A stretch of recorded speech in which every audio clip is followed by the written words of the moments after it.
आज हम लोग MS एक्सेल में सैलरी चार्ट बनाने के लिए सीखेंगे और तो उसके लिए मुझे एक्सेल को स्टार्ट कर लेना है। तो देख रहे हैं कि यहाँ पर मैं पहले से एक सैलरी चार्ट का डाटा बना कर रखा हुआ हूँ, जिसमें एम्प्लॉय का नाम, डिपार्टमेंट, सैलरी और कितना दिन वो अटेंडेंस लगा है उसके बारे में यहाँ पर हम लोग मेंशन करके रख चुके हैं। और इस रिपोर्ट चार्ट में मुझे उसका पे वन, बेसिक सैलरी का मतलब कि कितना HR होता है, TA कितना हो बना, बोनस कितना मिला, ये सारा चीज़ निकालने का कोशिश करूँगा।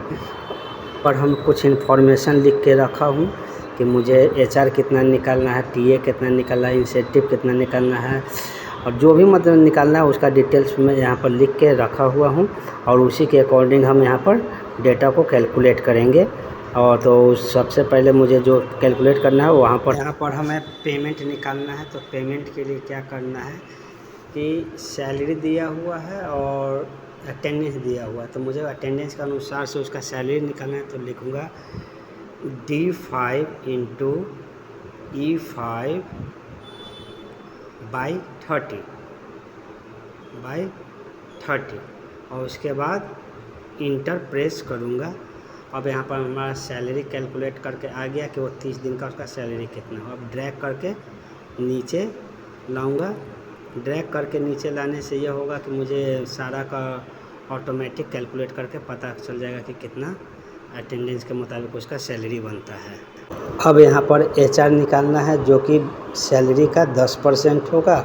तो सैलरी चूँकि मेरा तो ई में ही है और उसी का मुझे सैलरी निकालना है। तो उसके लिए मुझे करना क्या होगा कि सबसे पहले सैलरी वाले को देख लेते हैं किस में, D में है। तो अब बराबर का निशान दूंगा और लिखूंगा E5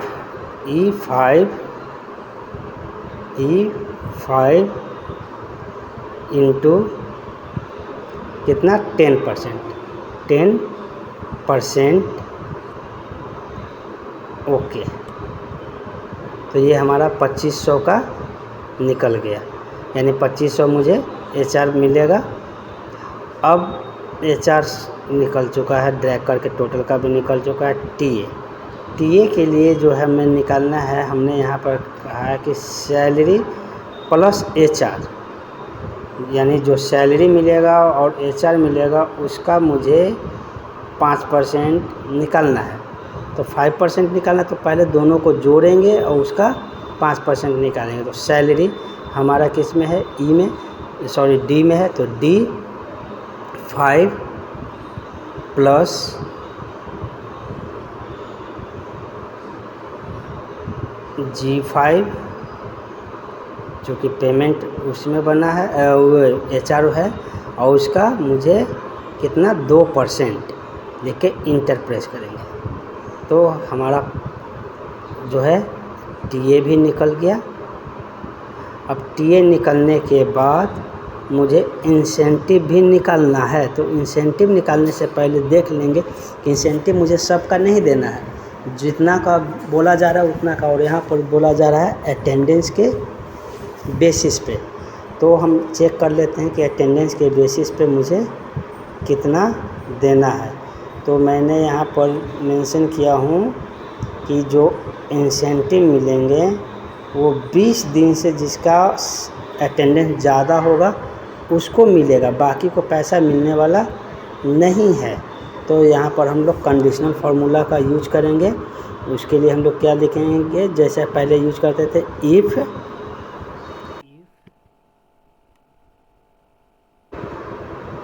और पेमेंट हमारा किस में है, बन के आया है अटेंडेंस FE में। तो E5 इज़ ग्रेटर देन और equal to 20 comma double quotes में लिखेंगे क्या कि मुझे सैलरी का, तो सैलरी हमारा है D, तो D5 का कितना परसेंट देना है, 5% या 2% कितना है वो देख लेता हूँ।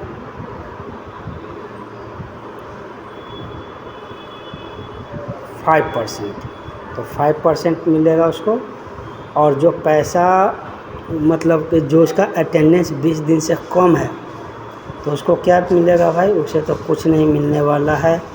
तो मैं उसे कुछ नहीं मिलेगा तो उसके लिए उसे बोल देता हूँ कि भैया तुम मेहनत करो, हार्ड वर्क करो। तो उसके लिए क्राइटेरिया भी मैं यहाँ पर लिख दे रहा हूँ कि हार्ड वर्क करेगा और ये जब फार्मूला कंप्लीट हो जाएगा तो आपका इंसेंटिव भी निकल जाएगा।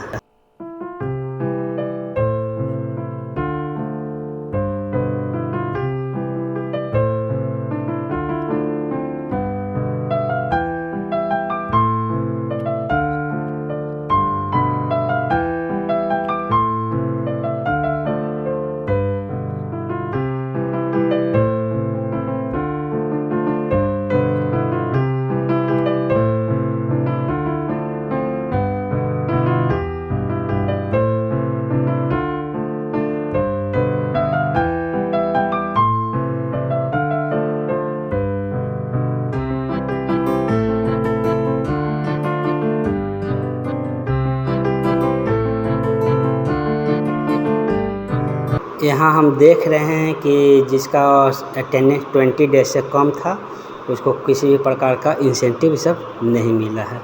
अब मुझे ग्रॉस पेमेंट निकालना है, तो ग्रॉस पेमेंट में सारे पैसा को ऐड कर देंगे, मतलब कि पेमेंट 1 कितना हुआ अटेंडेंस के बाद, HR कितना हुआ, इंसेंटिव कितना हुआ, तीनों को ऐड कर देना है। तो ऐड करने के लिए सेलेक्ट कर लेंगे और ऑटो सम पर जाकर क्लिक कर देंगे।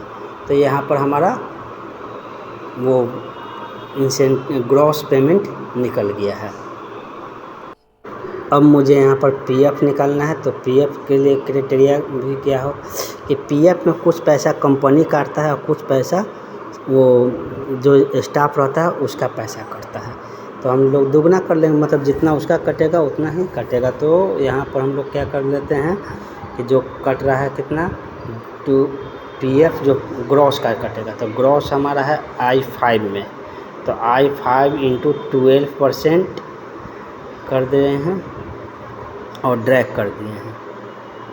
तो यहाँ पर PF का पैसा कुछ ज़्यादा ही कट गया है, तो क्योंकि 12% स्टाफ का और 12% कम इसका स्टाफ का, तो ज़्यादा लग रहा है। तो इसलिए थोड़ा सा मैं कम कर दे रहा हूँ परसेंटेज, और परसेंटेज इसको कम कर दे रहा हूँ 12% के जगह पर थोड़ा सा कितना परसेंट कर देता हूँ। PF में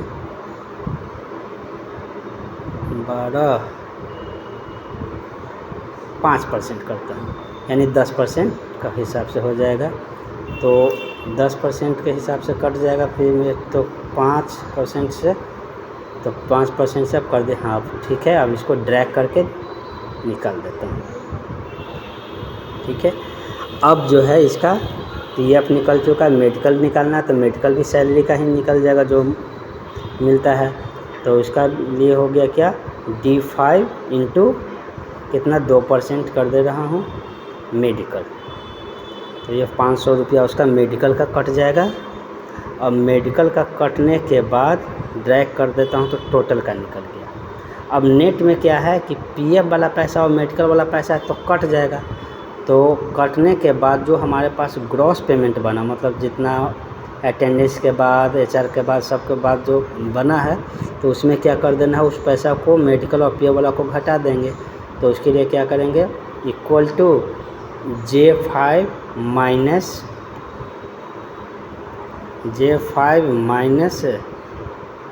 और कितना, J5 minus K plus L कर दूंगा और उसके बाद ब्रैकेट बंद करके क्लोज कर दूंगा। तो इस हिसाब से मेरा नेट अमाउंट आ जाएगा।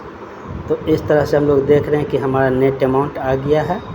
अब मुझे करना क्या है कि इसको थोड़ा सा फॉर्मेट कर देता हूँ, थोड़ा सा आपको बोल्ड कर दूंगा, इटालिक कर दूंगा, मतलब जिससे कि यह अच्छा लगे देखने में। और अगर हाँ बोल्ड कर दिया हूँ। अगर आपको यह वीडियो समझ में आ रहा है, पसंद आया, तो आप इसको देखकर बनाने की कोशिश कीजिए। Thank you so much.